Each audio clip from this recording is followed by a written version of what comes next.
Hello बच्चों, मैं स्मिता बिजलवान स्वागत करती हूँ आपका आईसीटी वर्चुअल क्लासरूम में। आशा करती हूँ आप सभी स्वस्थ होंगे और अच्छे से अपनी पढ़ाई कर रहे होंगे। बच्चों, आज हम पढ़ने जा रहे हैं क्लास 12th की केमिस्ट्री और क्लास 12th केमिस्ट्री में हमारा चैप्टर चल रहा है। हम एक नया चैप्टर स्टार्ट करने जा रहे हैं जो कि है कोऑर्डिनेशन कंपाउंड। अपने लास्ट लेक्चर में हमने डीएनएफ ब्लॉक चैप्टर को कंप्लीट कर लिया था। आज हम बात करेंगे कोऑर्डिनेशन कंपाउंड। अब ये कोऑर्डिनेशन कंपाउंड क्या होते हैं ये हम समझेंगे। तो सबसे पहला पॉइंट यही है कि कोऑर्डिनेशन कंपाउंड को कॉम्प्लेक्स कंपाउंड भी कहा जाता है। ठीक है, तो यहाँ पर हम कॉम्प्लेक्स कंपाउंड्स के बारे में स्टडी करने वाले अलग अलग कॉम्प्लेक्स कंपाउंड्स को हम देखेंगे। ठीक, तो चलिए तो चैप्टर को स्टार्ट करते हैं। Coordination compound. Coordination compound are a special class of compound in which the metal atom, ठीक है, तो ये ध्यान से आपको देखना है कि मेटल एटम्स और आयंस, मेटल एटम या ions are bound to number of anions और न्यूट्रल एटम्स। तो मेटल एटम को बाउंड किया होता है नंबर ऑफ एनायंस या न्यूट्रल मॉलिक्यूल्स में। In modern terminology, these compound are called coordination compound. Modern terminology में इन compound को कहा जाता है coordination compound। जैसे हम यहाँ पर एग्जाम्पल देख रहे हैं, तो ये क्या है, हमारा मेटल है। ठीक है, M से डिनोट, ये जो M है ये क्या है, हमारा मेटल। मॉडर्न टर्मिनोलॉजी में इन कंपाउंड को कहा जाता है कोऑर्डिनेशन कंपाउंड। जैसे अगर हम यहाँ पर एक एग्जाम्पल देख पा रहे हैं, ये है हमारा मेटल और इसको जिन्होंने बाउंड किया हुआ है उन्हें हम कहते हैं लीगेंड्स। ये लीगेंड्स एनायंस या न्यूट्रल मॉलिक्यूल्स भी हो सकते हैं। तो ये है मेटल और ये लीगेंड। तो इस मेटल को ये सेंटर में है, इसको सेंट्रल मेटल एटम भी कहा जाता है। ठीक है, बाकी इन सभी को क्या कहा जाता है, लीगेंड कहा जाता है। बाकी खैर आगे आगे जैसे जैसे चैप्टर पढ़ते जाएंगे वैसे वैसे हम इसको और अच्छे से समझते जाएंगे। कोऑर्डिनेशन कंपाउंड और complex compound are a type of addition compound. ये जो कोऑर्डिनेशन कंपाउंड है या जो हम कॉम्प्लेक्स कंपाउंड जिन्हें बोल रहे हैं, वो एक तरह के एडिशन कंपाउंड होते हैं। अब एडिशन कंपाउंड क्या होते हैं, तो एडिशन कंपाउंड ऐसे कंपाउंड होते हैं जो दो या दो से ज्यादा सॉल्ट से मिलकर के बनते हैं। एडिशन ऑफ सॉल्ट से मिलकर के बनते हैं, उन्हें कहा जाता है एडिशन कंपाउंड। ठीक है, चलिए तो एडिशन कंपाउंड जैसे हमारे डबल सॉल्ट हैं या कोऑर्डिनेशन कंपाउंड है, ये एडिशन कंपाउंड ही होते हैं। एक बार आप इतना नोट कीजिए, फिर एडिशन कंपाउंड के बारे में थोड़ा और डिटेल में डिस्कस करते हैं।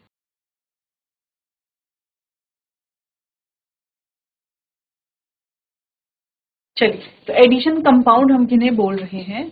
एडिशन कंपाउंड को अगर हम डिफाइन करें तो हम कह सकते हैं the compound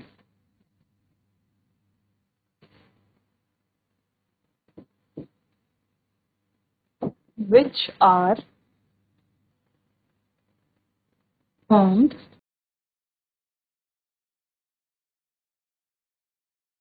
by the combination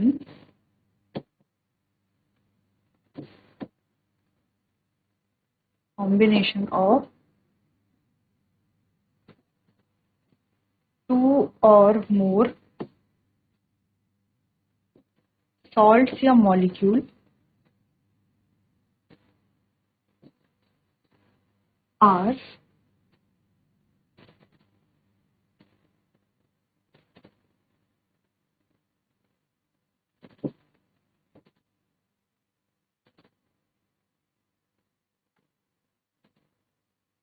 addition compound. इन कंपाउंड को कहा जाता है addition compound.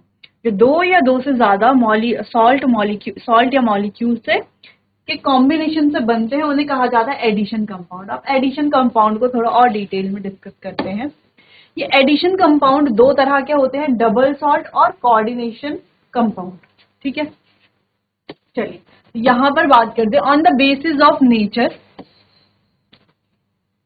Addition molecular compound divided into two category.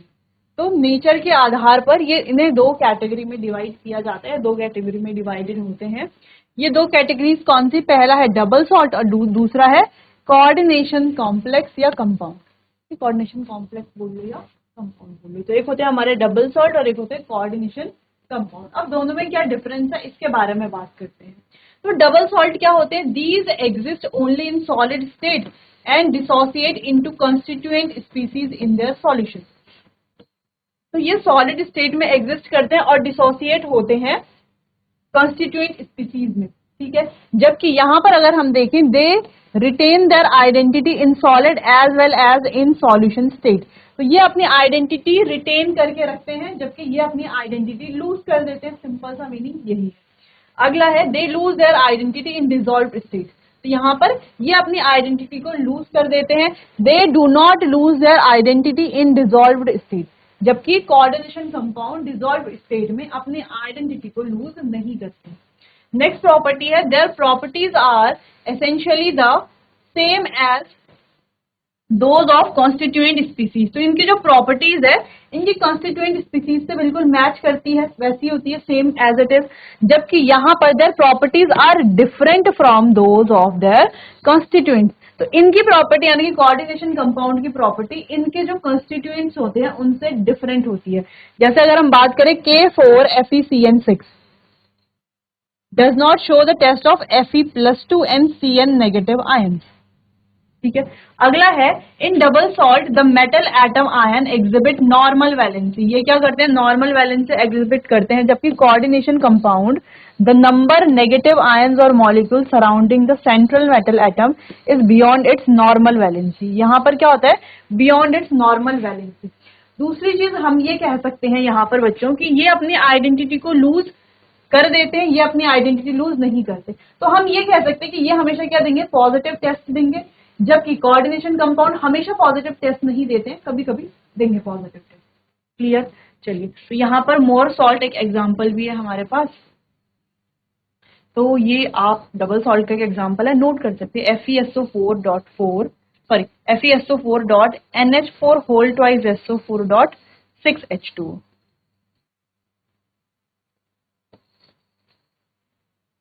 तो ये डिफरेंस है कोऑर्डिनेशन कंपाउंड और डबल सॉल्ट के बीच का। क्लियर है, नोट कीजिए इतना।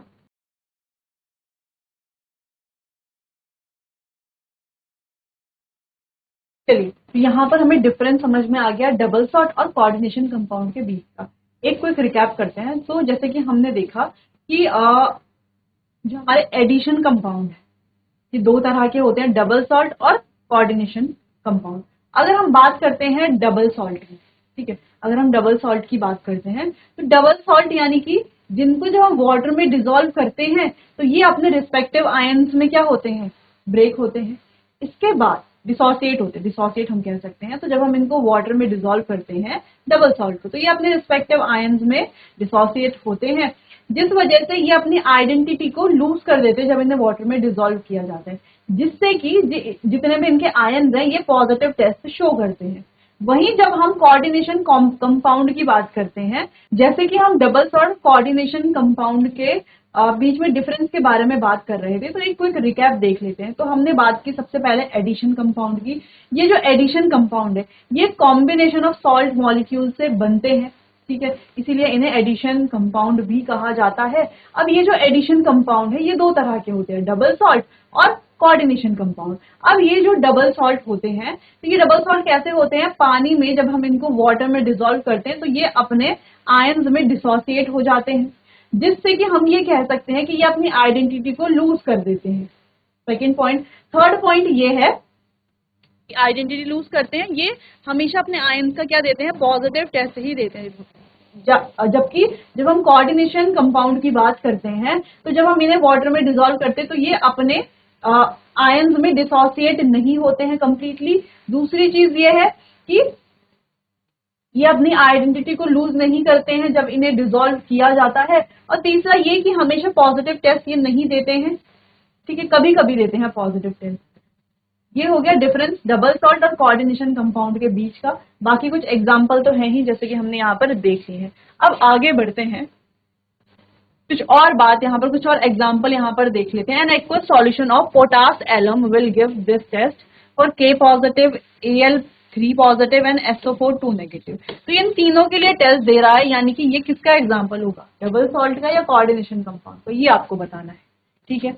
तो ये रहा इसका example. On the other hand coordination compound, अच्छा तो ये देखो तीनों टेस्ट देगा और पॉजिटिव भी देगा। इसका मतलब क्या है कि ये क्या है, डबल सॉल्ट का ही एक एग्जाम्पल है। आगे बढ़ते, coordination compound are molecular compound that retain their identity even when dissolved in water. तो ये अपनी आइडेंटिटी को रिटेन करते हैं जब इन्हें, यहाँ तक कि जब इन्हें पानी में भी हम डिसॉल्व कर रहे हैं, ठीक है। व्हेन पोटेशियम फेरोसाइनाइड, ये रहा हमारे पास K4FeCN6 is dissolved in water, it does not give the usual test। तो ये कोई यूजुअल टेस्ट नहीं देता for Fe+2NCN-1, indicating that does not dissociate into Fe+2NCN negative ion। ठीक है, तो ये क्या होता है, डिसोसिएट नहीं होता है, इसीलिए तो हम क्या कह रहे हैं इनको कोऑर्डिनेशन कंपाउंड। जब ये अच्छे से, जब ये डिसोसिएट नहीं हो रहे हैं, यानी कि अपनी आइडेंटिटी को रिटेन करके रखते हैं, ये अपनी आइडेंटिटी लूज नहीं करते हैं, ठीक है, ये हो गया। और ये पॉजिटिव टेस्ट भी नहीं दे। क्लियर, चलिए, तो ये हो गया डिफरेंस। अच्छा, इतना आपको नोट कर लेना है। फिर इसके बाद, अच्छा, जो आपने यहाँ पर ये टेबल बनाई है, इसके बाद आपको ये एग्जाम्पल नोट कर लेने हैं दोनों के। क्लियर है, फिर हम आगे बढ़ते हैं और इस चैप्टर को आगे कंटिन्यू करते हैं।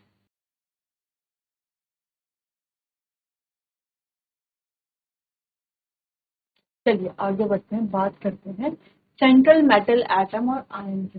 यहाँ पर कुछ टर्म्स हैं जो कोऑर्डिनेशन कंपाउंड में यूज होंगी, बार बार यूज, हम एक ही बार में पढ़ लेते हैं, हम बार बार फिर आगे डिस्कस नहीं करेंगे। सबसे पहला हमारे पास सेंट्रल मेटल एटम या आयन बोल सकते हैं। तो यहाँ पर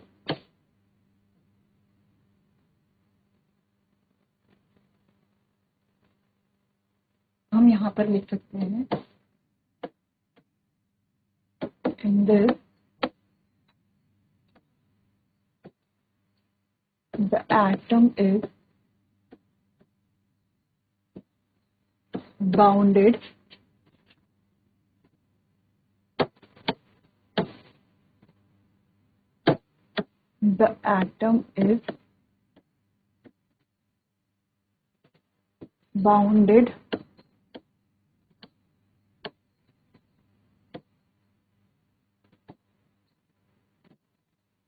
other molecules by a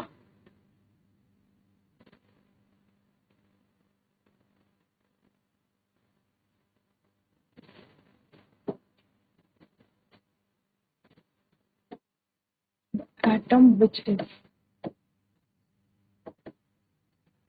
bounded to other molecules by a coordinate bond।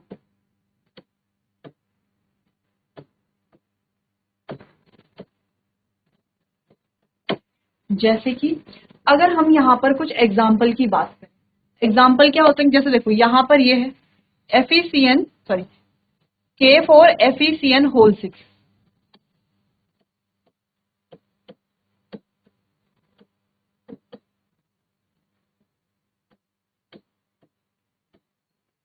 ये भी इसका एक एग्जाम्पल है, लेकिन इसमें सेंट्रल मेटल एटम है कौन?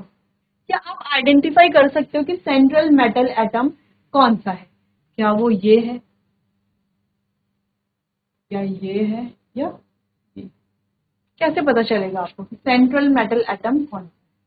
ठीक है, तो सेंट्रल मेटल एटम होने के लिए क्या क्या कंडीशंस होनी चाहिए, कि जो कैसे हम आइडेंटिफाई करेंगे सेंट्रल मेटल एटम को, क्या क्या कंडीशंस हैं सेंट्रल मेटल एटम होने के लिए। ठीक है, तो कंडीशंस की बात कर लेते हैं। कंडीशंस, या यहाँ पर हम एक और एग्जांपल लिख सकते हैं, जैसे कि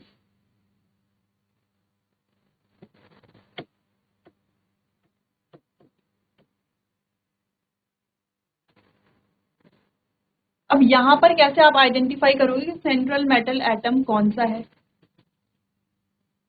कैसे आइडेंटिफाई करोगे? ठीक है, तो यहाँ पर हम लिखिए कुछ कंडीशंस।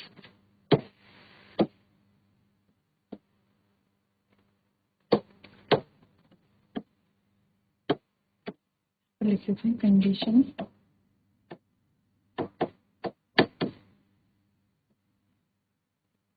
और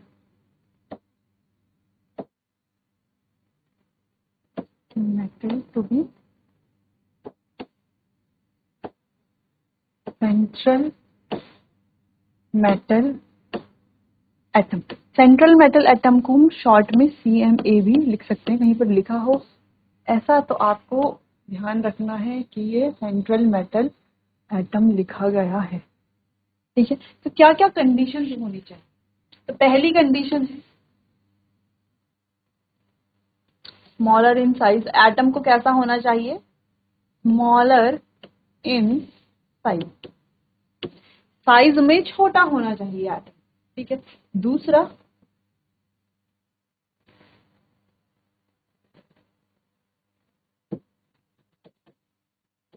high nuclear charge, high nuclear charge या हाई आयनाइजेशन एंथैल्पी भी हम बोल सकते हैं, जेड इफेक्टिव, ठीक। न्यूक्लियर चार्ज यानी कि जेड इफेक्टिव ही तो हुआ, जेड इफेक्टिव यानी कि actual attraction power of nucleus. तो क्या होना चाहिए, साइज में छोटा होना चाहिए एटम, उसका जो न्यूक्लियर चार्ज है वो ज्यादा होना चाहिए, आयनाइजेशन एनर्जी ज्यादा होनी चाहिए। नेक्स्ट पॉइंट हम लिख सकते हैं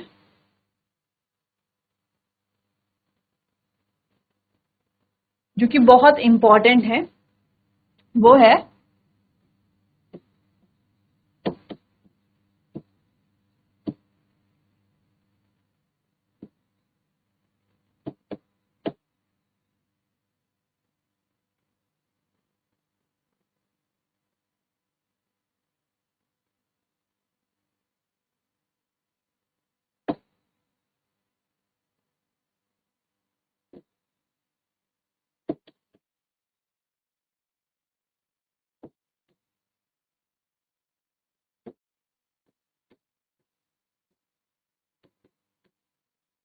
और वेकेंट डी ऑर्बिटल होना चाहिए या अवेलेबल होना चाहिए वेकेंट डी ऑर्बिटल, ठीक है।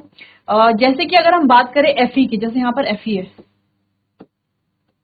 एफई की अगर हम बात करते हैं तो एफई का अगर इलेक्ट्रॉनिक कॉन्फ़िगरेशन लिखें तो 3d6 4s2, 26 होते हैं ना इलेक्ट्रॉन इसमें एफई में, तो ये हुआ 3d6 4s2। तो अगर हम यहाँ पर देखें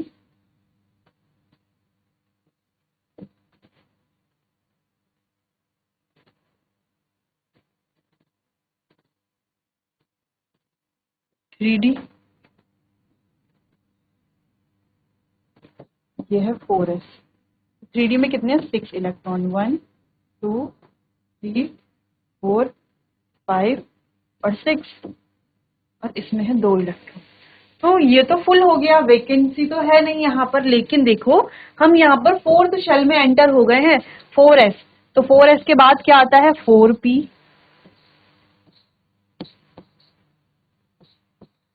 और 4p के बाद क्या आता है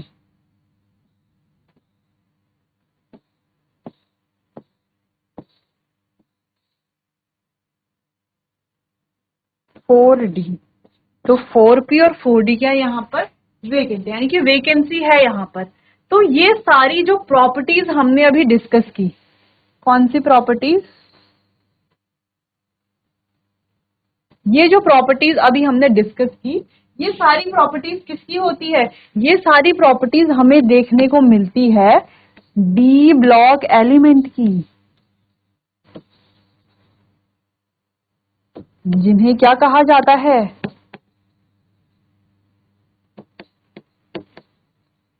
ट्रांजिशन एलिमेंट भी कहा जाता है। क्या सारे D block element transition element होते हैं, नहीं, डी ब्लॉक सारे D block element transition element नहीं होते, लेकिन सारे transition element D block element होते हैं।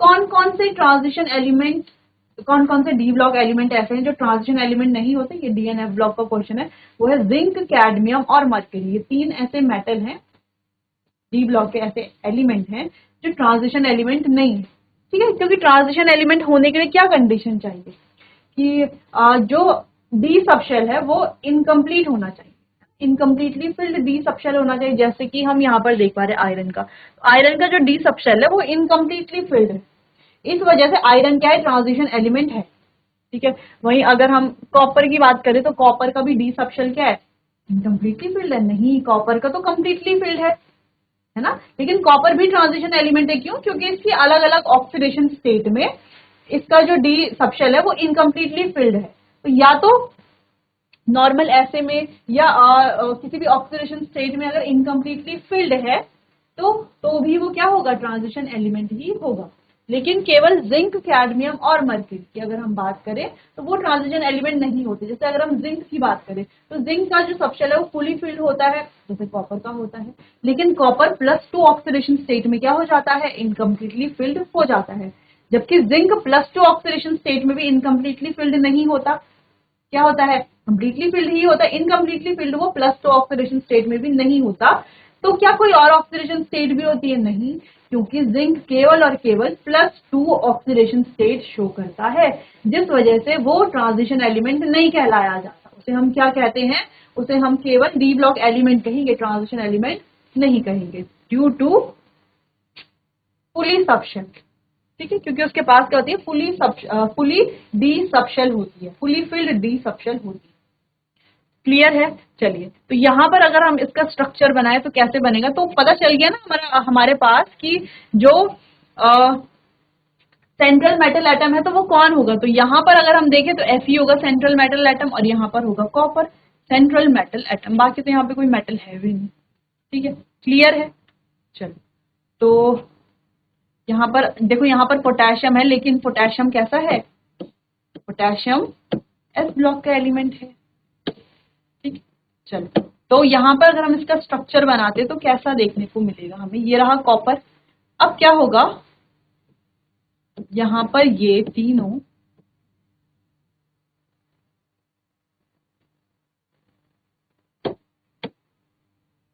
थ्रू लिख देंगे, थ्रू अ कोऑर्डिनेट।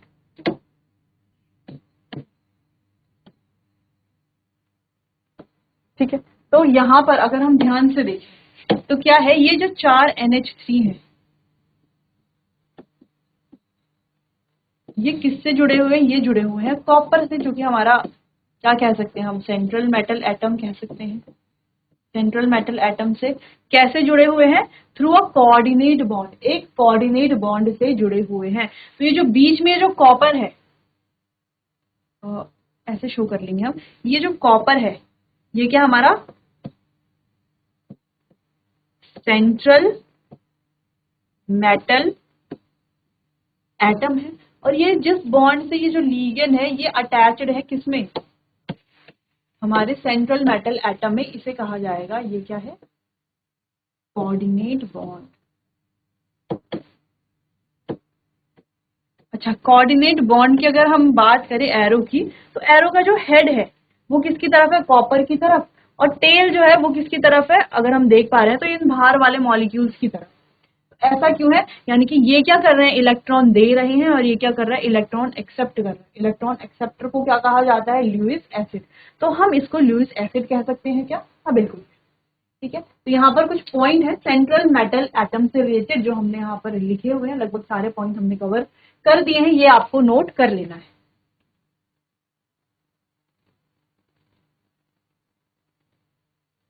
तो चलिए बच्चों, आज के लिए बस इतना ही, मिलते हैं अपने आने वाले अगले सेशन में, तब तक के लिए आपका बहुत बहुत धन्यवाद।